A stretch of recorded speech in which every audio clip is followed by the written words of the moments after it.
The greatest risk of all is not risking it all.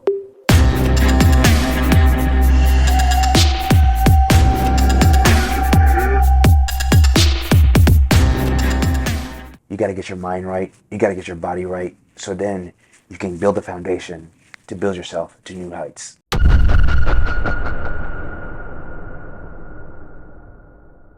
Day one on camera op training. Here we go. I usually start each day just by thinking. Just looking, getting my mind straight, figuring out how to prepare myself to learn, how to prepare myself to take information, how do I detach myself from my ego to be able to absorb new mindsets, new opportunities that every day brings. And I always got to start with the gym. First thing first, these sleds just really help my knees. Just in life in general, I believe the sled is probably one of the best workouts to really get the whole body engaged and invigorated and get the blood flowing. And the knee flexion that I was able to create by doing this exercise for like 3 months really got me there. These leg lunges, I think they're from ATG, Knees Over Toes program, was really able to help out my hip flexor gain a lot more mobility, so I feel a lot better standing up, walking, squats. Getting your knees over your toes really just basically helps with knee health. Nobody talks about it enough. As we're getting older, as you're in this game of creating, especially in camera work, you don't know the crazy situations that you may be in. And this is basically my approach to it. And these exercises and these things that I'm going to show you throughout this documentary process of these 6 days, I'm just going to really take you through my workout. Reverse step downs, I think I call them. So people are not used to doing these because it's just basically not a very original exercise. It just puts the knee at a very disadvantaged place, and as you step down, you instantaneously feel it at the middle of your knee. And continuously working through this, I would tell everybody, start with no weights at all and build yourself up to a place where you can hold weights. And I'm doing it unbalanced here because this way I'm just creating a different scenario when I'm holding the Steadicam. So just basically training my body to know how this unbalanced weight is going to feel throughout my training process. This is another version of it. Now it's just more so isolated. You always got to get your carbs. My mom did bless me with great carbs, but whatever the case may be. I usually don't eat before training, but today I decided to because I didn't know how hard it was going to be on the first day, so I didn't know how long it was going to be there, but it was a good idea. I was there pretty long. Cool. First thing first, I finally met Greg. He gave me my new jacket. You've earned that. I think so. Yeah. I hope so. It's been with Greg for I a definitely while. say so you've earned that. You know? It feels good to be acknowledged. So right here, we're setting up the camera. So with my rig, unfortunately, I don't have the heaviest rig. Steadicam, it's all about weight. I mean, not too much weight, but enough weight so the camera can stay centered and it can basically stay aligned within your movement. When it's too light, simple wind will blow it away and influence the rig in ways that you don't want it to. So putting this plate on this camera just makes it a little bit heavier. Actually made it significantly heavier, and I ended up buying this plate because it really helped me out. I'm gonna learn wheels because I want to learn the Techno Crane. My goal is to become the master camera op, and in that, I think these old tools back in the day that they used to use back in the 90s, early 2000s, they don't use these anymore. I think DJI did build some wheels with their new transmission system, so check those out. But the wheel and the fluid head, I think the fluid head was supposed to replace the wheels, but the connection with the camera, it's so unique with how the wheels move. It really brings back a manual sense of camera apping, of really feeling through it, getting your I'm not a big emotional guy, but let's just use this for the sake of this conversation. You just really feel it. Like Greg was always teaching me, never move the elbows. It's really only in the wrist, only in the wrist, only in the wrist. But great tool. So this is my rig. I have the Aero 30. It's one of Tiffin's entry level camera support systems. I rigged it out. I made it heavier. I put weights in the back, and I put an extra battery. I put an extra battery plate there so I could just get a little bit more weight. So when I was carrying different cameras in different situations, the wind doesn't influence me too much. My steps don't influence me too much. Again, if you're doing Steadicam, weight is not your enemy. It's usually your friend. This is a pro rig. This is one of the more premier rigs that are out there. This probably goes for at least $25,000. You can see it's a little bigger, it's thicker, pause, more batteries, and the screen is a lot. So it's basically so much more robust, and you can just go further, you can do more. These rigs last you a long time. They don't really lose value. So if you're looking to get, if you're lucky enough to have the finances to get a good rig at first, definitely go on the higher end because it's going to keep you in the game for a lot longer. I'm getting into the issue where I am better than my rig is, but in the beginning stages of my camera up journey, it was perfect because it wasn't too heavy, it wasn't too intimidating, and I was able to learn from it. Yeah, so the plate's on, everything's on my rig, so we're ready to go. This is a Blackmagic. These Ursas are really good cameras, low key. People don't give them enough credit. I really like the way they look. It feels better for you when you set it up. Okay. But let's do one of these. We're on my warm-up stage. Haven't been with Greg for a year, so he's basically testing my foundation. Yeah. Is it waist? Just the basics, really going through how much hand do I have on the gimbal. Check your trim now. Checking my trim, right? checking So how get that trim down. With the Steadicam, the most important part is your strong hand. And your strong hand is where you see my right hand is it's holding that handle. It's like 90% here, 10% here. And sometimes you probably get 30 here and you're 70 here when you're like whip panning or turning. But the really important part about getting that smooth motion and that smooth shot with the Steadicam, it's really pulling it. If people think they're doing most of the work with the gimbal hand, it's not true. You're really leaning back, getting that inertia to get into your body, and you're just pulling it back, and you're making little slight adjustments.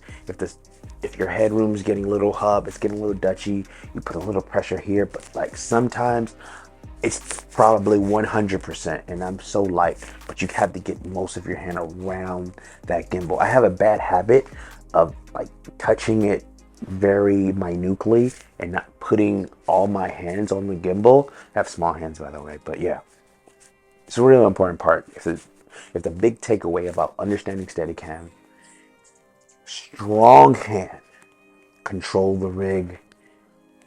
Your weak hand really just controls the gimbal. Very minute touches. Now let's do it again. Be stronger on that squeeze because you don't have room for that thing to fucking tilt up, right? I think here was on my first stop. He's watching my feet movement. He's gonna critique me here. He thinks I'm being way too loud with my movements. I don't know. I don't believe him, but hey, I gotta listen to the teacher. And you're making too much noise. Okay. You know, my strides are this. Okay. Your strides are this. No, but I easily fixed it. I still think I'm going a little too hard with my steps. Sometimes we look a little too focused as we're holding the camera. Always keep in mind, you gotta become one with it. You really gotta become one with it. Don't take it too seriously to the point where you feel like you need to be extremely robotic with everything that you're doing.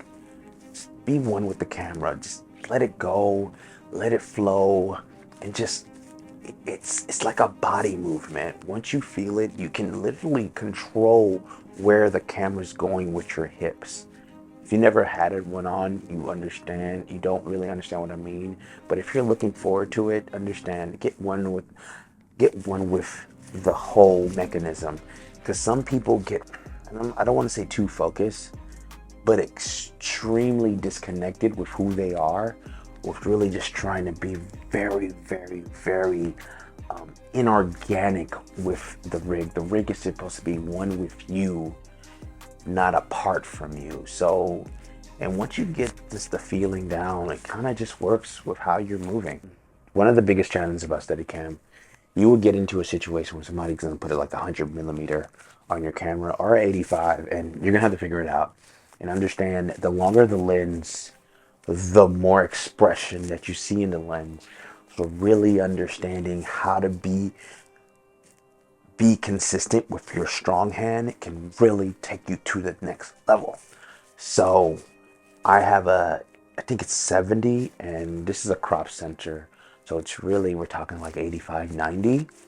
I'm not too sure. Don't quote me on that stuff. I don't know the mathematics of how the lens formats work when it comes to crop sensors or Super 35s.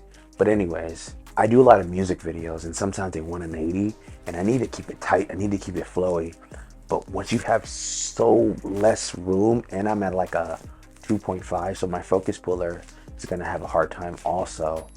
But if your foundation is solid and you know how to control not being too engaged with your gimbal hand and really working your strong hand, you should be fine. The rig is going to take control. And this is one of the opportunities where I say the bigger the rig, the smoother the shot. The heavier the rig, the smoother the shot. So always thinking about that. That's proper right there. See that? That works great. Good. Now move in a little bit. Now you can't do that. You got to do that. So he's just basically telling me about where to place people's faces in the frame. There's a lot of rules when it comes to camera opping that I wasn't basically I didn't go to school for this.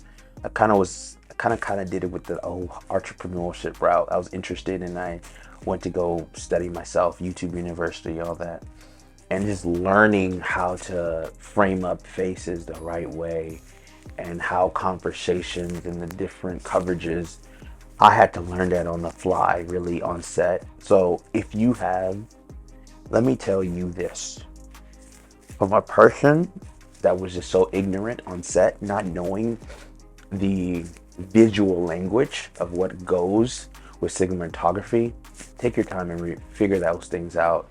The composition, the language, the fortes that people say, how people talk, it really goes a long way. And I remember one shoot, like I was giving people the world of headroom, and they'll be here and like, this is all of this. So I had to learn it the hard way by getting kicked off camera a couple times, but you don't have to go through that. So that's what I'm telling you. But yeah, take that in hand, take that to account, do your due diligence, and figure out all the information about composition that you can. It really goes a long way, because especially with a Steadicam, you're in total control of the expression of where the lens falls on these faces. A little jerk makes a huge difference. So understanding what you want to see on your screen, using your grid line, can really help you just as you grow as a cinematographer or camera op. So this was probably my hardest move that I had to get down, the side shot.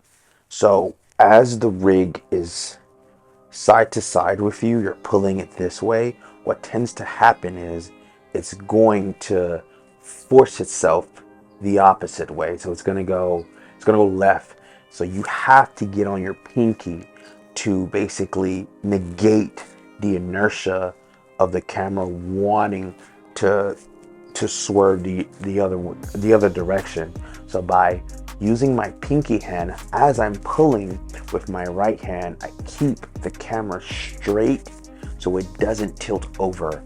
And that was very hard for me at one point, because sometimes I'm trying to do like a 360 pan all like round shot, and sometimes I'm looking at the playback and I'm just like this and whatnot. So gotta get that pinky. So if I'm walking backwards, I'm on my pinky.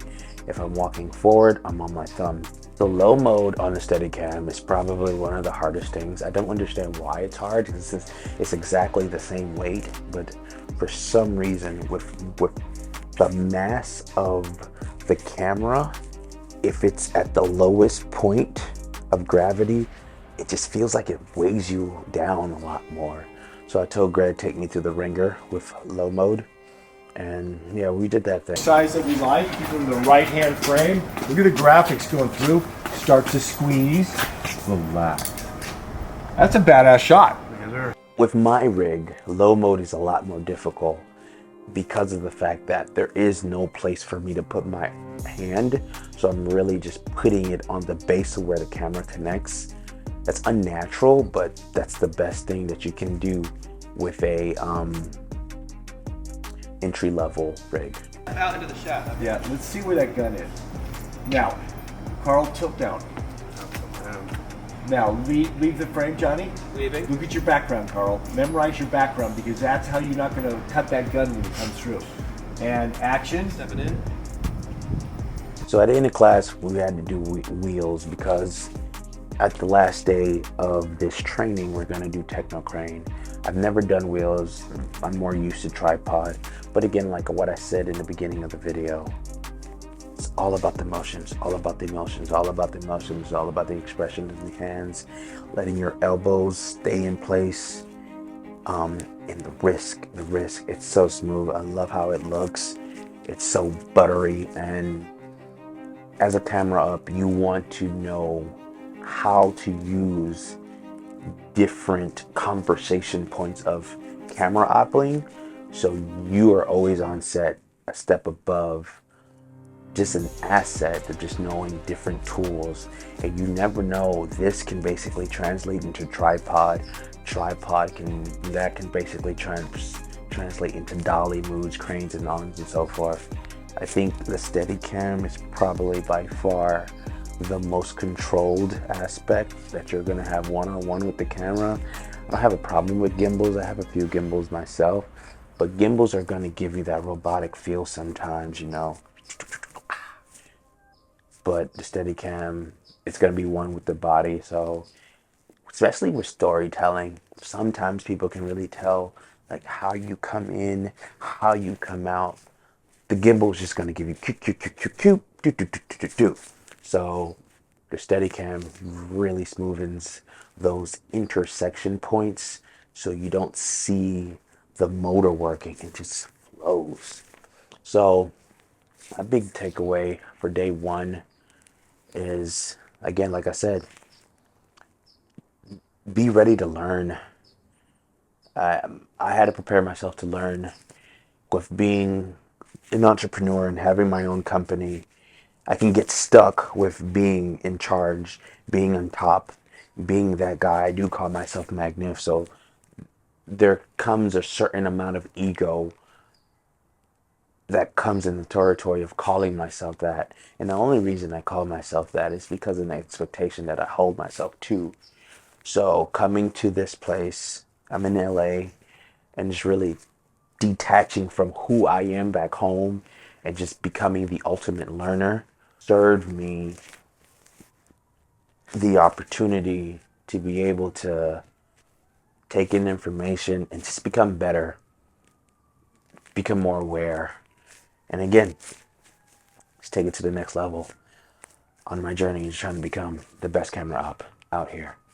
It's been one of those moments. Until next video, there'll be a next time. See you next time.